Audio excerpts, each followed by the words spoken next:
Mr. Foreign Minister, thank you so much for giving us some of your time. Happy to be with you. We've noticed a sudden flurry of meetings.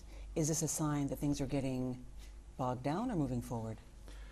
Well, it's a sign that we are very serious and we want to reach a conclusion. We suggested that we needed to raise the level of technical discussions.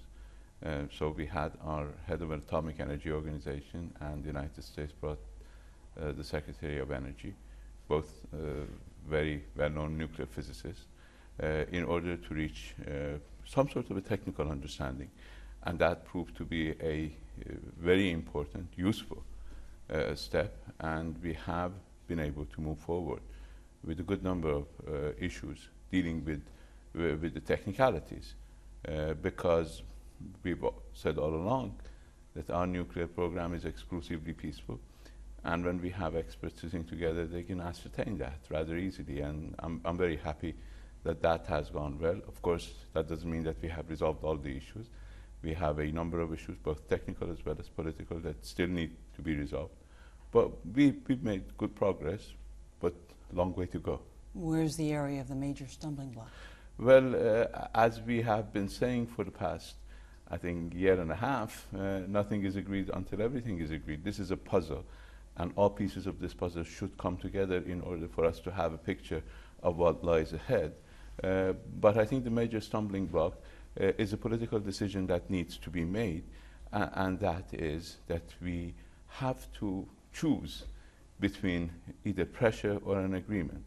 And it seems that there is a lot of pressure, particularly within the United States, from various quarters, and we've seen some recently, not to have an agreement. And there are those who simply see their hopes and their political future in conflict, tension, and crisis. And as long as that is the case, it's a very difficult environment to make political decisions. Some of the pressure against the deal has come as recently as Tuesday from Israeli Prime Minister Benjamin Netanyahu. He caused quite a stir in Washington on Tuesday when he told Congress that this deal paves the way to war, not peace, as it would allow Iran to eventually procure nuclear weapons. Well, Mr. Netanyahu has been proclaiming, predicting that Iran will have a nuclear weapon within 2, 3, 4 years since 1992. He has been on the record time and again that Iran will build a nuclear weapon within 2 years, since, as I said, 1992. In 2012, he went before the General Assembly and said Iran will have a nuclear weapon within 1 year. It seems that he wants to stick to his 1 year forever. Iran is not about building nuclear weapons. We don't want to build nuclear weapons. We don't believe that nuclear weapons bring security to anybody, certainly not to us.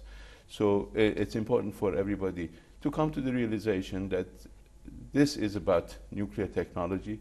This is about scientific advancement. This is about pride of the Iranian people. It has nothing to do with nuclear weapons. And once we reach that understanding, once this hysteria is out, once this fear-mongering is out, then we can have a deal, and a deal that is not going to hurt anybody. This deal will help ensure that Iran's nuclear program will always remain peaceful. We have no doubt in Iran that our nuclear program is peaceful, will remain peaceful. There may be people who have concerns. There may be people who may have been affected by the type of hysteria that is being fanned by people like Mr. Netanyahu. And it is useful for everybody to allow this deal to go through.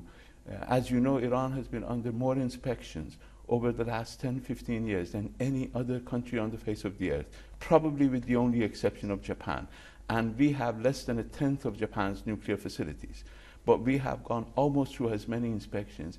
And over the past 10 years, time and again, the IAEA, the International Atomic Energy Agency, the nuclear watchdog of the United Nations, has come out and said there is nothing that is going on behind public attention in Iran. And we are confident that with an agreement where we will have even more monitoring and more scrutiny, it will be clear to the international community that our nuclear program is exclusively peaceful. I don't know why some people are afraid of that. I don't know why some people do not want the world to see that all of this hysteria that has been fanned over the past many years, as I said, since 1992, when we have been 1 or 2 or 3 years away from the bomb and it hasn't materialized, I don't know why they have the audacity to continue to make the same statement and nobody questions them on the many times that they have been wrong. You've mentioned the IAEA. As you know, it says that Iran has been stalling on answering certain questions about past nuclear activity, specifically about whether or not Iran was involved in trying to develop a weapon. So why is Iran stalling on these questions? No, we're not stalling. The problem is that we have been negotiating within the group of whatever you want to call it, E3+3 or 5+1, about how to proceed. And we have been waiting within this process for the questions that we need to answer. Because as you know, there have been allegations that have been made against Iran, most of them unfortunately produced by Israel. And by the way, it's important to know that Israel is the only possessor of nuclear weapons in our region, is the only aggressor in our region, is the only occupier of other people's territory in our region, and it still has the audacity to go out and make claims about others. The Prime Minister, who is actually responsible for the carnage that took place in Gaza, is accusing a country that has not invaded any of its neighbors or anybody else for that matter for over 250 years, more than the life of many nations. We have not invaded, we have not aggressed upon any other country, all our neighbors, none of them. We have been a force for stability in this region. And it is interesting that people are making accusations against us whose record is disastrous. Israel, through Prime Minister Netanyahu, actually made allegations to the opposite. It said that, opposite point, it said, he made the opposite point, saying that Iran has become too heavy an influence in Iraq and Afghanistan and in Syria, and is actually starting to gobble up these other nations. So you're saying that Iran has not done that. He's saying that it is. Well, actually, we have to ask the governments in these countries. Iran has come to the aid of the Iraqi government in fighting against ISIS. It has come to the aid of the government of Afghanistan in fighting against Taliban and Al-Qaeda. It has come to the aid of the people of Syria in fighting against ISIS and Nusra. But I want to ask Mr. Netanyahu, what was he doing visiting a Nusra terrorist in Israeli hospitals? Why is he supporting a Nusra?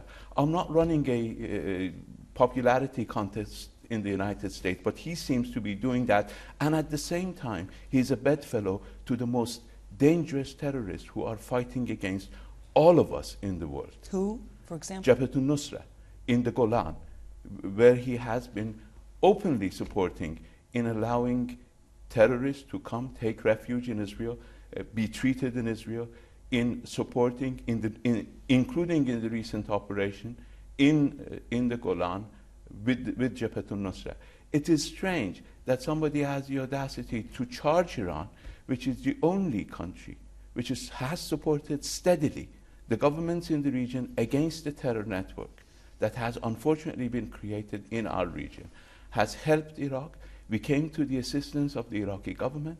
We came to the assistance of the Kurdish people in Iraq when the onslaught of Daesh against Iraq started. Daesh, you're talking about ISIS. ISIS. ISIS is a bad acronym because this organization is neither a state nor Islamic.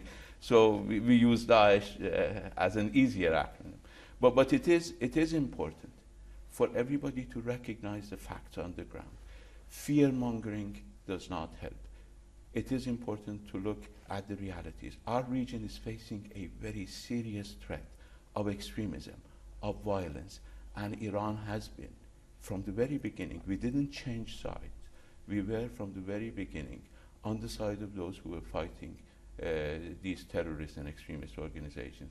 And we continue to be on the side of the government of Iraq, the regional government of Kurdistan, and the government of Afghanistan as they continue to fight these menaces.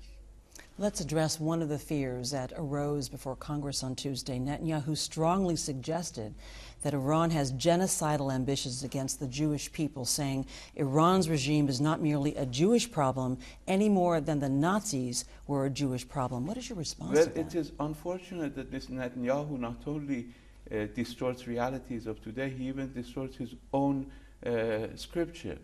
If you read the book of Esther, you will see that it was the Iranian king who saved the Jews. If you read the Old Testament, you will see that it was another Iranian king who saved the Jews from Babylon. Esther has a tomb in Iran where our Jewish population, which is the largest in the Middle East, visit on a regular basis. It is truly regrettable that bigotry gets to the point of making allegations against an entire nation which has saved Jews 3 times in its history. Once during that time of a prime minister who was trying to kill the Jews, and the king saved the Jews. Again during the time of Cyrus the Great, where he saved the Jews from Babylon, and during the Second World War, where Iran saved the Jews. Iran has a bright record of tolerance to other religions. We have a Jewish member of our parliament. It is totally regrettable that somebody plays such a distortion of reality, not only of contemporary reality, but even of biblical reality and of the scripture to which they claim allegiance. We were able to find the tweet that he referred to from the Supreme Leader. It happened 7 months ago. The Supreme Leader's Twitter page has, quote, "This barbaric, wolf-like, and infanticidal regime of Israel, which spares no crime, has no cure but to be annihilated." Mr. Foreign Minister, can you understand why Jews and others would take umbrage at that kind of language? No, I won't, because this is a regime. We're talking about Mr. Netanyahu, who has butchered innocent children in Gaza. We're not talking about annihilation of Jews. We never have, we never will. Because if we wanted to annihilate Jews, we have a large number of Jewish population in Iran who not only live in the country in peace, but in fact have a representative in Iranian parliament allocated to them, disproportionately to their number. Every 150,000 Iranian Muslims has a representative in the parliament, whereas less than 20,000 Jews in Iran have a representative in the parliament. So we're not about annihilation of Jews. We have a history of tolerance and cooperation and living together in coexistence with our own Jewish people and with Jews everywhere in the world.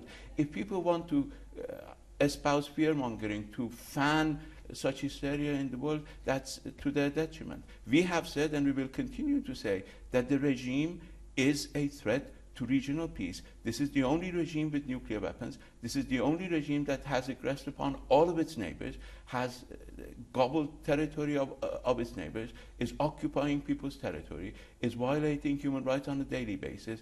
It has destroyed villages in retribution. We're not talking about a normal situation. We're talking about the oldest crisis in our region, which has persisted. He cannot hide behind this smoke screen of trying to portray Iran as a threat, and at the same time try to hide the crimes that they are committing in Gaza against innocent people. Thousands of people were driven out of their homes because of Israeli bombardment just a few months ago. And this was the repeat of what happened a couple of years ago, and that was the repeat of what happened a couple of years prior to that. So this is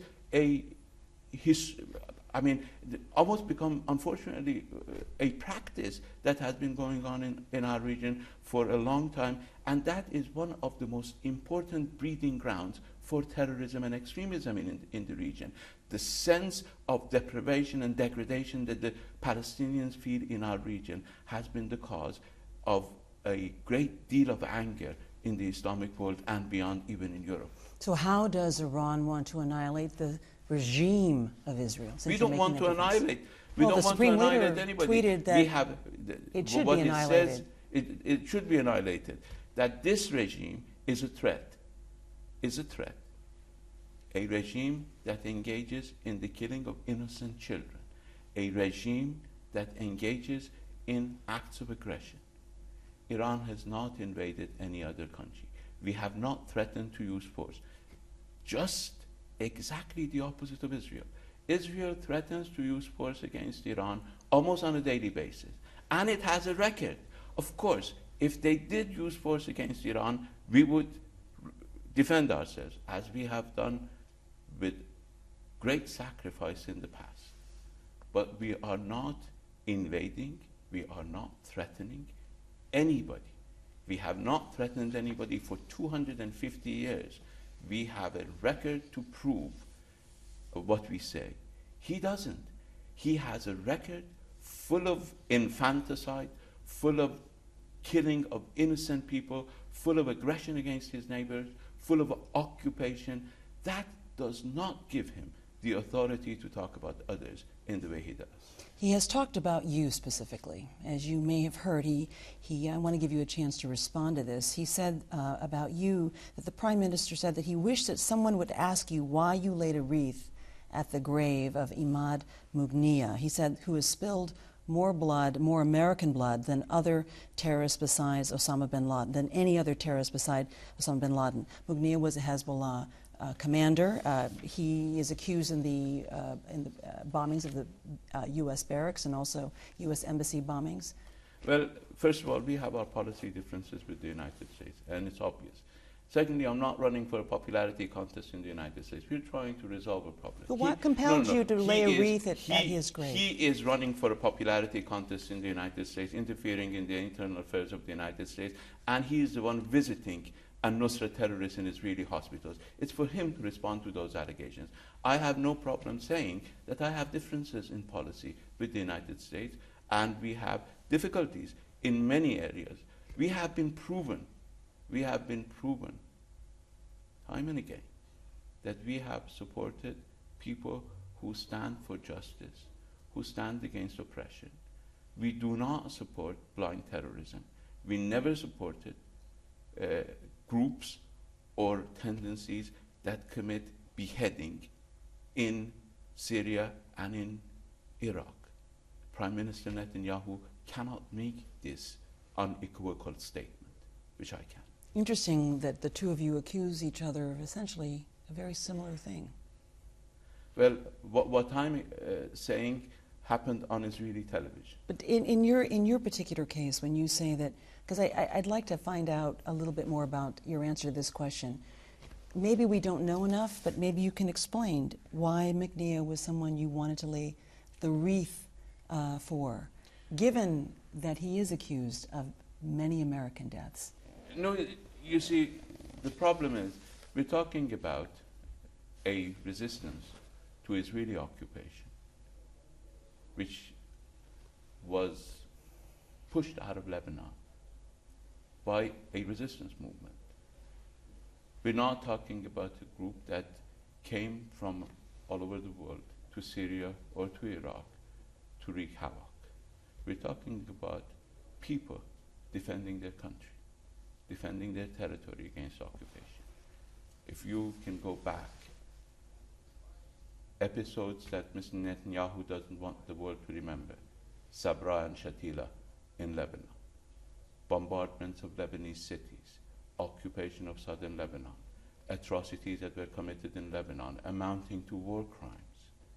These are areas where the Lebanese resistance fought against.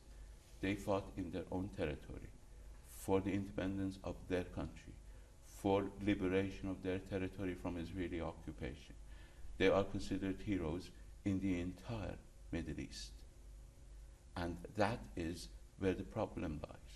By portraying images that have no base in truth, no base in reality, they cannot change the history. Just look at our region. Our region is going through hell, a hell that has been created because of the fact that this region has been the subject of domination, exploitation, occupation, and application of double standards for many decades. And that is the problem. Unless the West, the United States, allows this smokescreen that Netanyahu and company try to create to hide their atrocities behind that smokescreen, and unless they start dealing with the realities of our region, we will not see peace. by accusing others of things that happened in this region for different reasons, you will not resolve the problems of this region. And it is important to go beyond these allegations. What I am referring to is something that is happening right now. Israel is actually it's interesting. They're interesting bedfellows with Jabhat al-Nusra in the Golan. And if you look at serious intelligence, you will see that. That is the problem that needs to be addressed. For somebody who comes to U.S. Congress, tries to create this hysteria about something that doesn't exist. We never had a bomb. We will never have a bomb. We're not looking to have a bomb. We do not believe a bomb is in our interest. Whereas he does have a bomb. He has 200 nuclear weapons. He has stood against a Middle East free from weapons of mass destruction. Israel is the single most important obstacle to the creation of a nuclear-free zone in the Middle East. Why nobody makes him accountable for the behavior rather than for the allegations? He continues to make allegations against Iran. He's in no place to do that. He doesn't have the authority, the moral authority to do that. Moving forward and talking specifically about your negotiations and this deal, many in Congress have accused the Obama administration as being too eager to make a deal. Has Secretary of State John Kerry been a pushover in these negotiations? Oh, no, by no means. We have all tried, and we have our differences. But the United States tried every other option. They tried pressure. They tried espionage. Espionage? Yes, they tried even sabotage. Israel tried assassinating Iranian nuclear scientists. 5 Iranian nuclear scientists were assassinated in terrorist activities in Iran over the past several years. The United States tried sanctions. Probably the most destructive, as they say, crippling sanctions that the United States has ever imposed on any other country, depriving Iranians of even the possibility to buy medicine, to send their blood for blood tests, medical tests abroad. This is the type of stringent sanctions that were applied on Iran. But what was the result? I think President Obama was right in saying that the sanctions caused Iran to go from less than 200 centrifuges to over 20,000 centrifuges. I think the fact that the United States has recognized the futility of pressure against Iran, the futility of sanctions against Iran, the fact that they have recognized that sanctions don't work, that pressure don't work, that threats don't work. The only way to deal with Iran is to deal through respect and through negotiations. And we have moved far. You see, Prime Minister Netanyahu believed that we will not abide by the terms of the joint plan of action that we adopted in Geneva. You remember he made a lot of fuss about it 2 years ago when we adopted that in November 2013. But IAEA report after another indicate that Iran has lived up to every single commitment that we made in that agreement. Iran is known for keeping its word. We have always kept our word. We have been wronged. The Iranian people have been wronged. But the Iranian people are very forgiving. We have come to the negotiating table to show to the world that we have nothing to hide, that we want to live in peace, that we want to exercise our right to nuclear technology for peaceful purposes. We are willing to accept restrictions, and we are willing to live by every international standard. This process will lead to Iran accepting the most pervasive, the most stringent international inspection regime that exists. That is the additional protocol. That would require our parliament to approve. But once the parliament approves it, Iran will permanently. This story about sunset clause is just another scare tactic. Iran is accepting, has accepted, has been a member of the NPT. We have an obligation not to develop nuclear weapons. We will remain under scrutiny forever, like any other country. These negotiations are not supposed to provide Iran a free ticket. Of course, we don't need one because we're not planning to build a bomb. Some people, because they have themselves a clandestine nuclear weapons program, several hundred nuclear warheads, think everybody will seek their security through weapons. That's not what we do. We believe that our security will not be augmented by nuclear weapons. We believe actually nuclear weapons are detrimental to anybody's security. President Obama on Monday said that Iran should freeze sensitive nuclear activity for 10 years if it wants a deal. Are you balking at that? Well, I'm not negotiating publicly. We are discussing various measures, both transparency measures as well as limitations, voluntary limitations on our nuclear program. With 5+1, basically, primarily the United States, but other members of 5+1. We believe these are not necessary, but we are prepared to go the extra mile in order to convince the international community that our nuclear program is exclusively peaceful. And we are engaged in very serious, highly technical discussions in which many nuclear physicists are involved, including the heads of our Atomic Energy Organization and the U.S. Secretary of Energy, both of them nuclear physicists, who are trying to make sure that Iran's nuclear program will always remain peaceful. And we have no problem with that, because we want our nuclear program to be, we know that it's peaceful, we want our nuclear program to be seen as peaceful, because that's what we are about. We're not about engaging in nuclear deterrence. We believe nuclear deterrence is simply MAD, as the acronym stands, mutually assured destruction. This is MAD. This is not something we're about. We are about developing our potential, our scientific potential. We have been deprived, we have been denied the access to technology, and that is why our scientists had to develop this themselves. Now we have a science that is homegrown. We copied some from outside, but now we own it. It is homegrown. Our scientists developed it in spite of all the odds from abroad. That is why it has become a source of pride, a source of national dignity. This is not about weapons. This is about respect.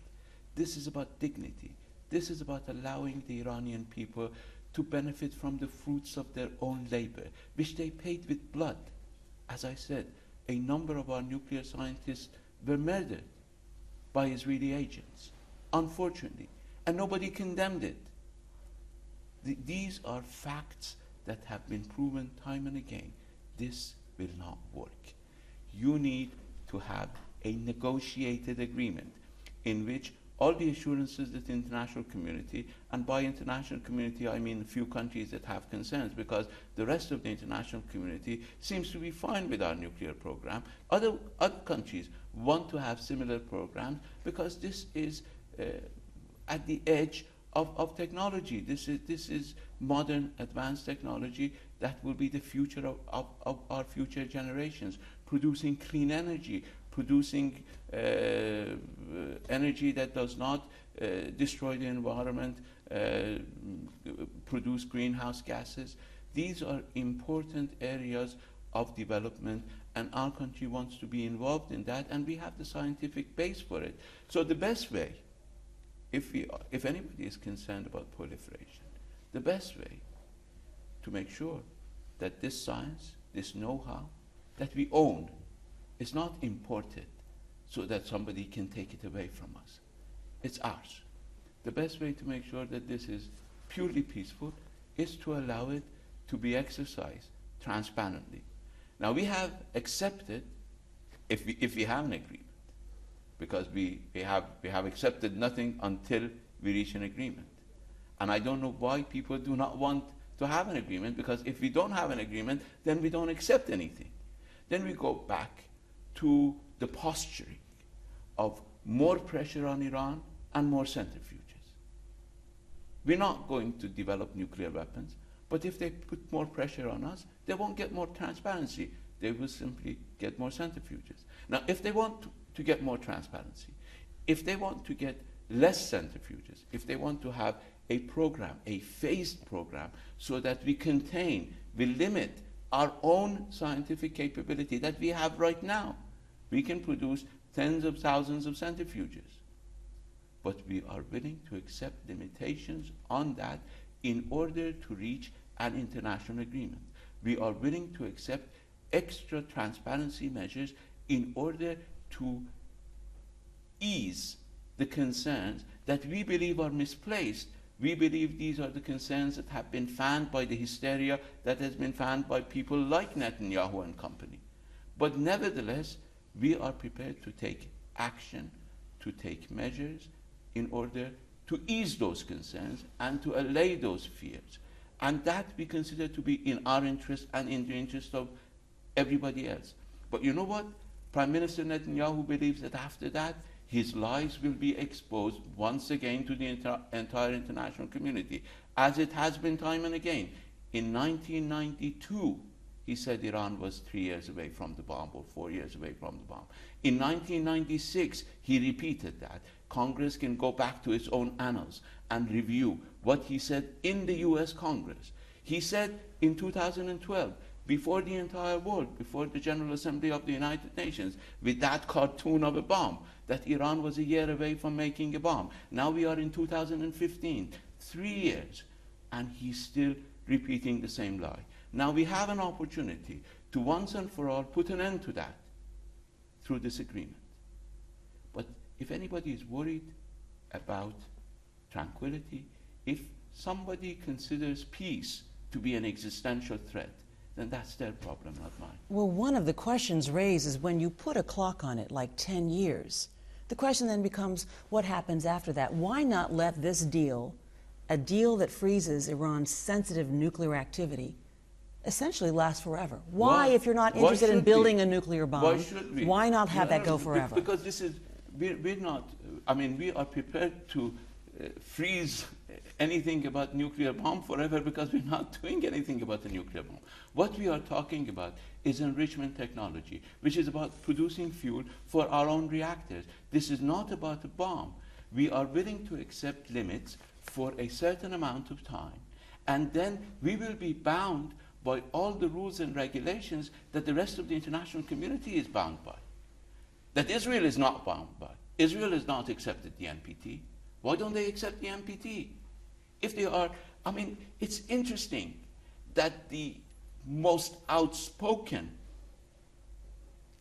person about the NPT is not a member. Don't you find that astonishing? Israel is not a member of NPT. And Netanyahu finds himself in a place to preach non-proliferation. He is the worst proliferator of the recent history, and with 200 nuclear weapon warheads, and he's talking about non-proliferation.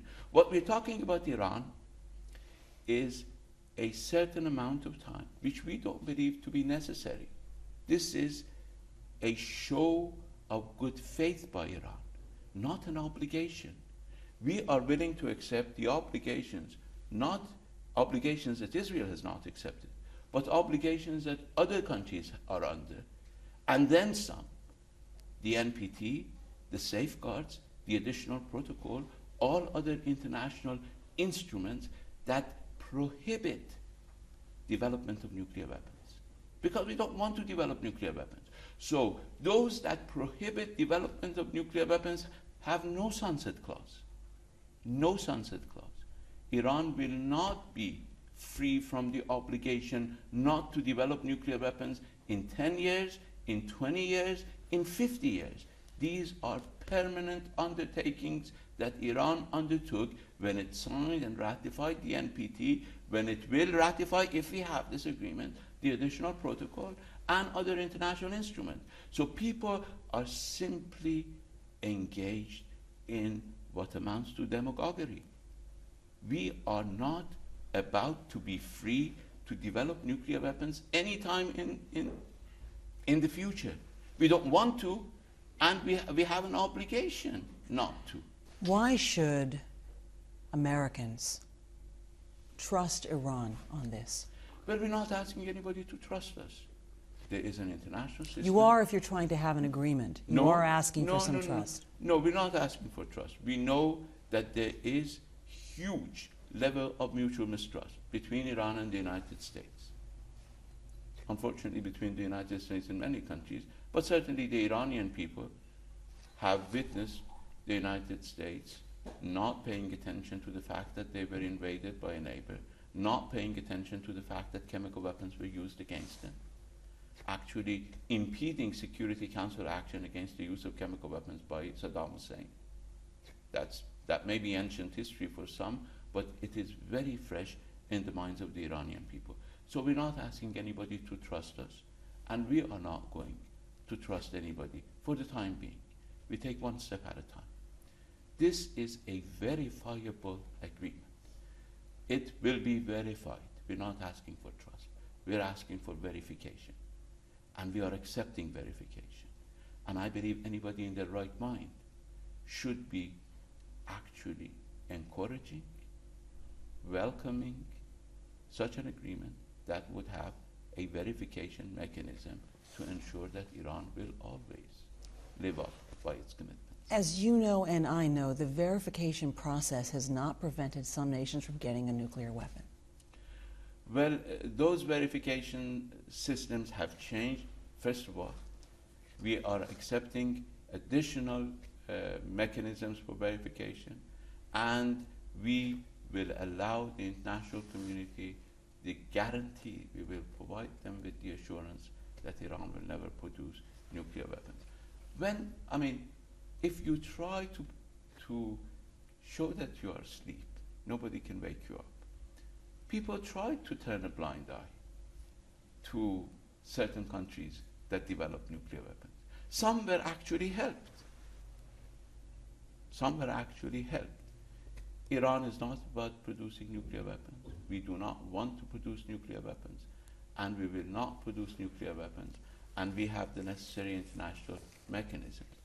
You see, the latest report of the IAEA that is out is the 2013 report, not the report on Iran, the general report about everybody's compliance with these norms. And if you read that report, you'll see that after Japan, Iran has had the highest amount of inspections, and it has less than 1% failure in reporting.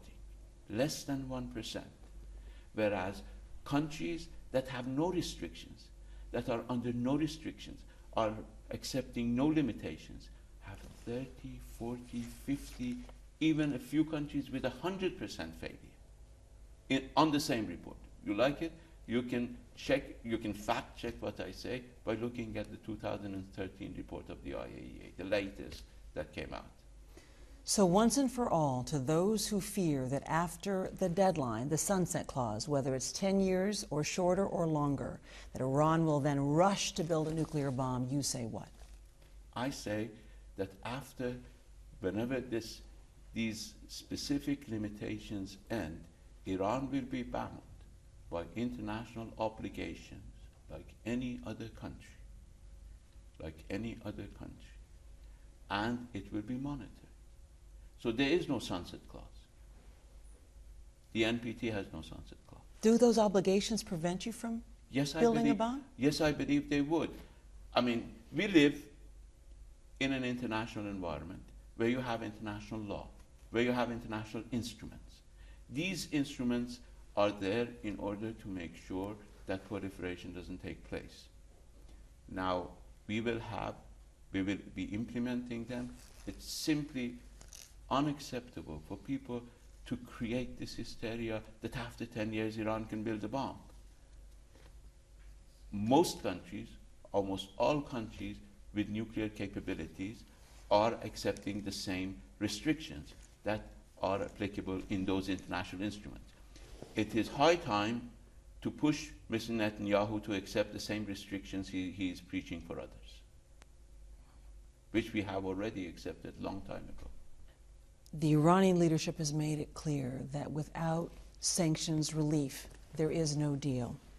What sanctions must be lifted immediately for there to be an agreement? Well, you see, here it's a principle that is involved. Sanctions must be seen not as an asset, but as a liability. As President Obama rightly pointed out, sanctions have produced about 19,000 centrifuges. So sanctions cannot cripple Iran's desire and determination to exercise its rights. It can hurt the people. But the people of Iran, the latest Gallup poll that was conducted only a few weeks ago, I believe, by an American polling organization, not an Iranian polling organization, shows that in spite of all the sanctions, an overwhelming majority of the Iranian population do not want the country to abandon its peaceful nuclear program. Do not. So the Iranian people will resist pressure. But the problem is, if we want to have an agreement, we want to change this precarious situation that we have, that people are imposing pressure on Iran, and Iran is reciprocating by moving forward with building more centrifuges. You want to change that environment. The only way that you can change that environment is to move away from pressure and move to negotiations, mutually acceptable situations, what we call a win-win situation, where if you want to have assurances that Iran's nuclear program will always be peaceful, you will get those assurances. Ostensibly, sanctions were supposed to, the objective of sanctions was supposed to be delivering this end result. That is, to convince the international community that Iran's program will always remain peaceful. Now, if you have it, why are the sanctions for? Why should you keep the sanctions? Why should anybody keep the sanctions? Why should I accept sanctions to continue? This is a fundamental question of principle. You either move with sanctions, and that is a prerogative that the United States has, and the West has. If they believe sanctions are good, if they believe sanctions can give them the assurance that they want, they're welcome to continue with it, and the Iranian people will continue to resist it. But if they believe that is a path that leads nowhere, and they believe they need an agreement, well, agreement and sanctions are mutually exclusive. I mean, you cannot have a cake and eat it too. You cannot have sanctions and an agreement. You can have either. It doesn't mean that Iran will be home free. It means that Iran will be under serious international obligation to live up to those commitments. We have shown in the past 1 year and a half, in fact in the past 10 years, but in the past 1 year and a half since we had the joint program of action that we adopted in Geneva in November of 2013, we have shown that Iran will live up to every single commitment that it makes. The Iranian people are known for adhering to their undertakings. We have been tested by history. We're an old civilization. We've been tested by history. We haven't aggressed upon any country for 250 years.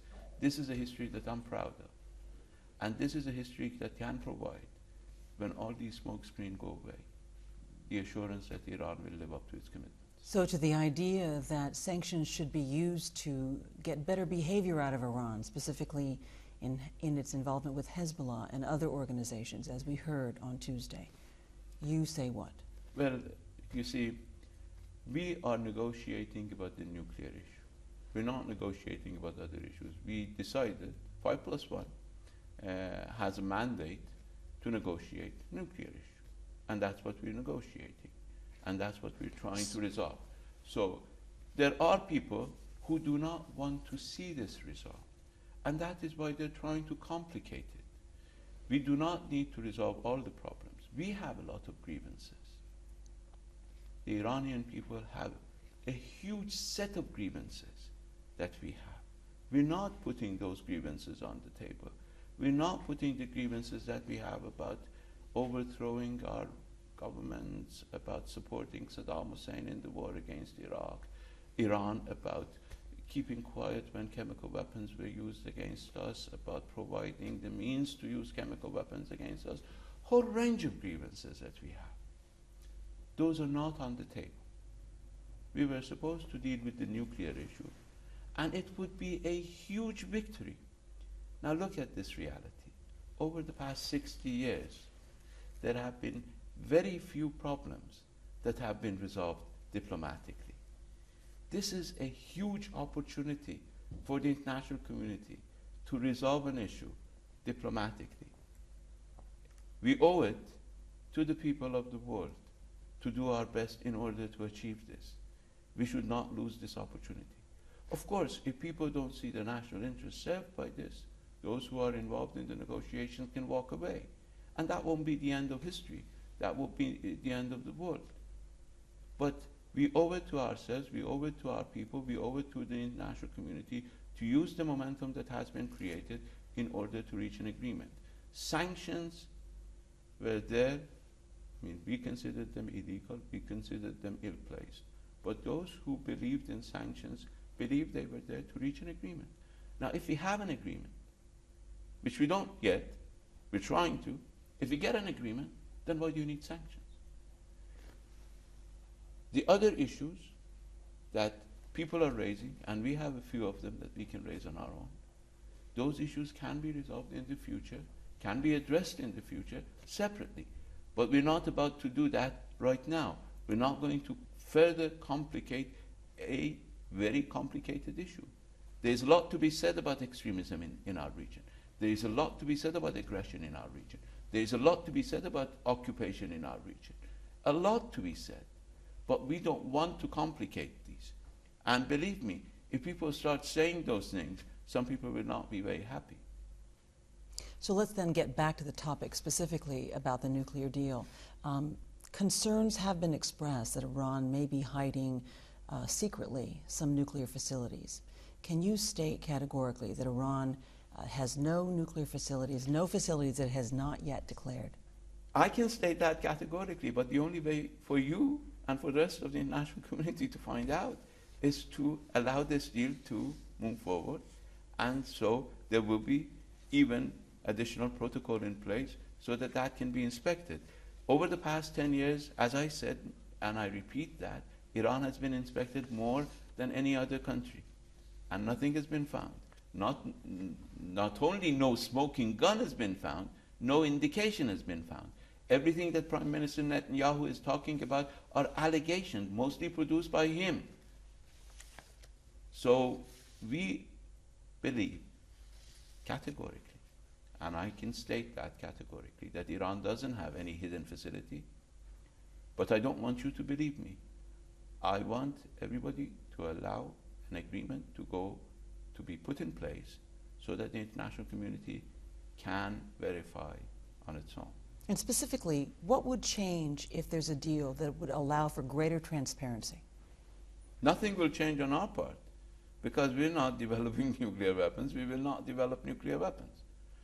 But if this demagoguery and basically fear-mongering that is taking place, has taken place since 1992, we were a year or two from developing a nuclear weapon, and we are still a year or two from developing a nuclear weapon, according to Netanyahu. This fear-mongering will stop, and that is in the interest of everybody, to allow the smoke screens to go away.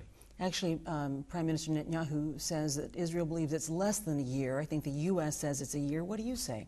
How far away could you technically develop a nuclear weapon? I know, but how far away are you based on what you have? We don't want to develop nuclear. We don't want to develop nuclear weapons, and that is why that question becomes irrelevant.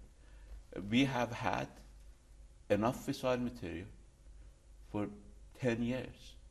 We have had enough fissile material for many bombs. But did we develop them? They're still sitting there under IAEA monitoring.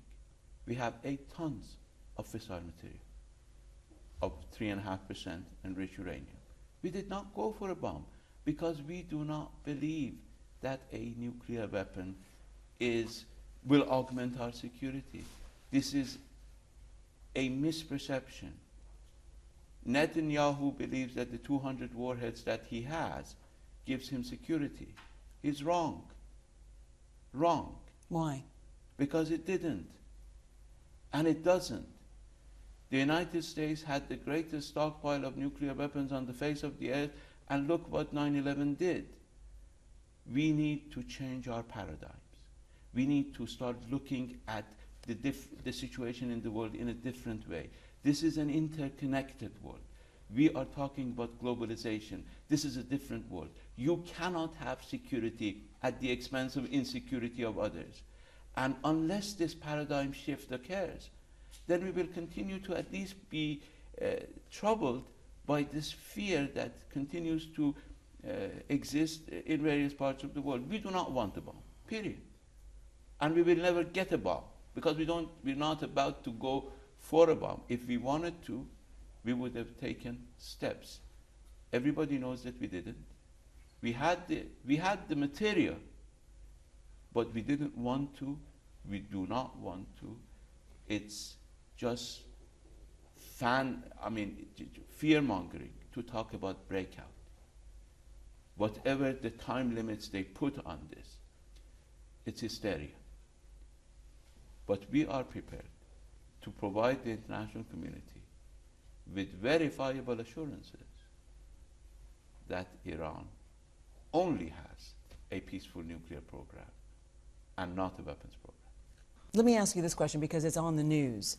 Congress has threatened new sanctions and is now talking about demanding approval on any deal. President Obama says that it will veto anything that jeopardizes the talks. How will Iran react? Unlike others, I'm not going to interfere in the internal affairs of the United States.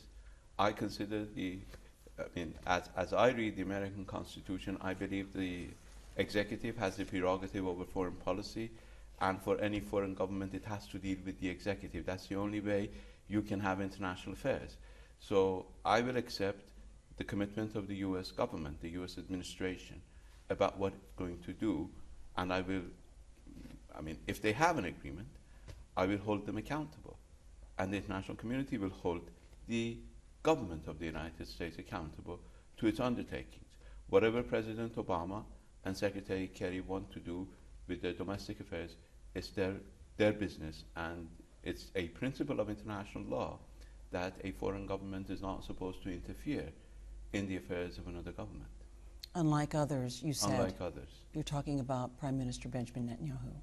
I allow people to make their own decision. Let me ask you about the odds. President Obama says the odds are still against Iran getting to yes and making a deal. Is that how you would frame it? I believe everybody has to be prepared to get to yes. Everybody has to be prepared. Are the odds against it? The odds are against it until we reach an agreement. That's always the case in any multilateral agreement. I've been in this business long enough to know that you do not have a deal until you have the final deal. And I'm not going to make any predictions. What I can tell you is that I'm doing my best. Even on the eve of our new year, I'll be doing my best to reach a deal, and I'll continue to do that. The Persian New Year is on March 21st, technically. 21st. You will negotiate all the way past that, or up until that? I'll negotiate to any date that is necessary. Including on Persian New Year? We have negotiated during the holy month of Ramadan, so we can negotiate on Persian New Year if necessary. This is a historic opportunity for the international community and for the people of Iran, people of the United States, and people of everywhere else in the world to put, in my view, an artificial problem aside.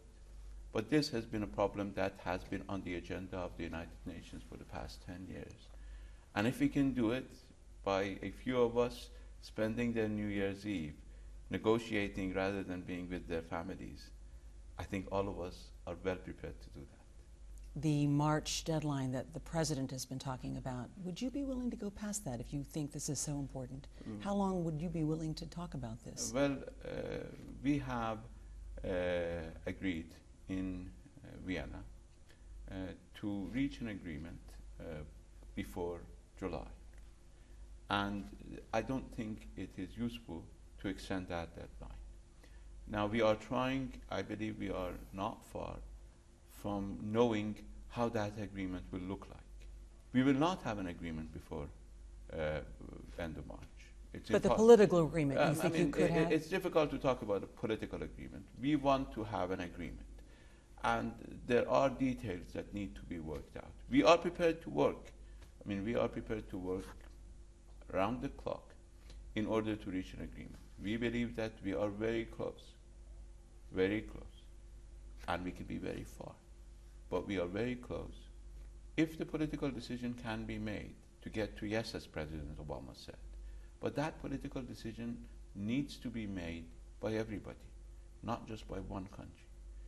And everybody should avoid imposing undue pressure in order to prevent a political decision to be made by all to reach an agreement.